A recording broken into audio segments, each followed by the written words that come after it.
Maximum ही क्यों लेना चाहिए वो भी मैं अपने एक्सपीरियंस से बता देता हूँ। सी क्या है, जब आप लोन टेन्योर कम रखते, टाइट सेटलमेंट होने वाला है और आपकी सैलरी बढ़ गई, तो अब बाद में भी ये टेंशन होता था कि 20 साल तक कौन डिसिप्लिन मेंटेन करेगा, 2005 से 2025 तक, ठीक है, इतना डिसिप्लिन वे में। जय दोस्तों, कैसे हो आप सब? मैं अंजनी कुमार, एक serviceman banker. Hope you are fine and doing well. अभी जो कही है वो होम लोन टेन्योर के बारे में है। विक्रम भुसावर जी का सवाल ले रहा हूँ, 2 दिन पहले आई थी।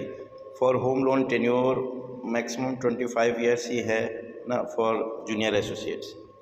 यहाँ इन्होंने जूनियर एसोसिएट के लिए पूछा है, but it is applicable for SBI PO और आप CBO हो या ट्रेनिंग ऑफिसर हो, कोई भी, या स्पेशलिस्ट ऑफिसर हो, ठीक है। एंड IBPS बैंक्स में भी और RRB में भी कुछ सिमिलर चीज़ें रहेंगी, ठीक है।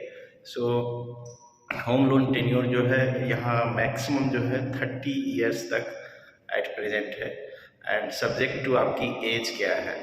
For example my age is 48 now, so for bank employees it is considered कि वो मैक्सिमम 75 एज तक उनको लोन दिया जा सकता है, ठीक है। ये जो सिविलियन है उनके लिए 60 या 65 एज लेते हैं, बट बैंक एम्प्लॉयज़ के लिए 75 लिया जाता है। पोस्ट रिटायरमेंट वो 15 साल तक पेंशन के थ्रू अपना EMI भर सकते हैं, ठीक है। तो 60 में अगर रिटायर हुए तो 75 तक आप पेंशन के थ्रू EMI भर सकते हैं। इस वजह से 75 एज लिया जा सकता है, एंड इस वजह से एडवांटेज मिलता है बैंक एम्प्लॉयज़ को। And suppose your age is 50, then you will get 75 minus 50, आपको 25 ईयर्स का लोन मिलेगा। अभी एज मेरा 48 है, अगर मैं अभी होम लोन लूँ तो मुझे 75 माइनस 48 27 ईयर्स का लोन मिलेगा। So anyone who is below 45, उन सभी को 30 ईयर्स का मैक्सिमम होम लोन टेन्योर है। और मैक्सिमम ही क्यों लेना चाहिए वो भी मैं अपने एक्सपीरियंस से बता देता हूँ। सी क्या है, जब आप लोन टेन्योर कम रखते हो तो आपकी EMI ज़्यादा बनती है, एंड लोन टेन्योर अगर आप ज़्यादा रखते हो तो EMI आपको कम बनेगा, ठीक है। हालांकि कुछ डिसएडवांटेज भी है। अगर लोन टेन्योर कम है तो आपको इंटरेस्ट कम पे करना पड़ता है, लोन टेन्योर ज़्यादा है तो आपको इंटरेस्ट ज़्यादा पे करना पड़ता है। तो बेसिकली आप मोस्टली आप देखोगे होम लोन लोग 15 ईयर्स, 20 ईयर्स, 25 ईयर्स या 30 ईयर्स के लिए लेते हैं, ठीक है। सो अगर आप 30 ईयर्स के लिए लेंगे तो आपको EMI कम आएगी, एंड 70% टाइम जो है ये देखा गया है कि लोगों ने EMI जो है वो बाद में पार्ट पेमेंट करके होम लोन का या तो बढ़ा लिया। सपोज आपका अभी वेज रिविजन 30th बाइपेटाइट सेटलमेंट होने वाला है और आपकी सैलरी बढ़ गई, तो आप बाद में भी EMI बढ़ाकर अपना लोन टेन्योर कम कर सकते हो।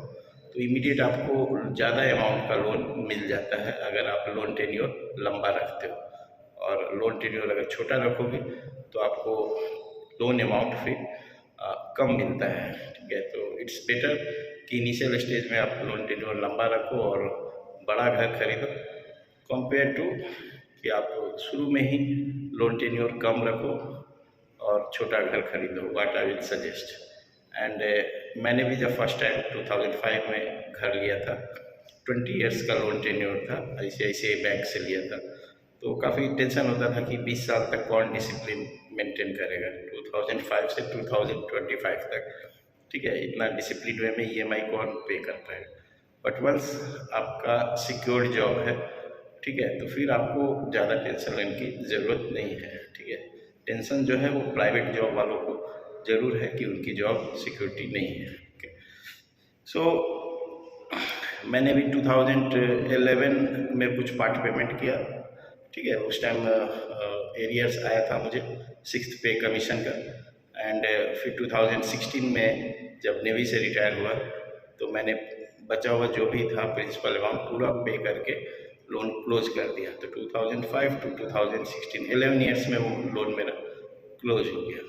एट प्रेजेंट बैंक एम्प्लॉय हूँ तो मेरे 3 लोन चल रहे हैं, और मैंने मैक्सिमम टेन्योर का ही लोन लिया है। जब भी मुझे पार्ट पेमेंट का ऑप्शन मिलता है तो थोड़ा थोड़ा कभी डाल दिया तो लोन टेन्योर अपने आप कम हो जाता है। सो होप मैंने लोन टेन्योर के बारे में आपको गाइडेंस दे दिया। और ईएमआई जो है आपका देखिए कैसे वैरी करेगा। सपोज आप 50,000 आपका नेट सैलरी है तो 60% ऑफ 50,000 30,000 की ईएमआई आप बना सकते हो। ठीक है, 30,000 की ईएमआई में अगर लोन टेन्योर छोटा है तो आपको लोन भी कम मिलेगा, लोन टेन्योर अगर बड़ा रखोगे तो लोन अमाउंट ज़्यादा मिलेगा। So thank you for giving your precious time. और कुछ इंपॉर्टेंट क्वेरी हो तो कमेंट सेक्शन में लिखना। God bless you all.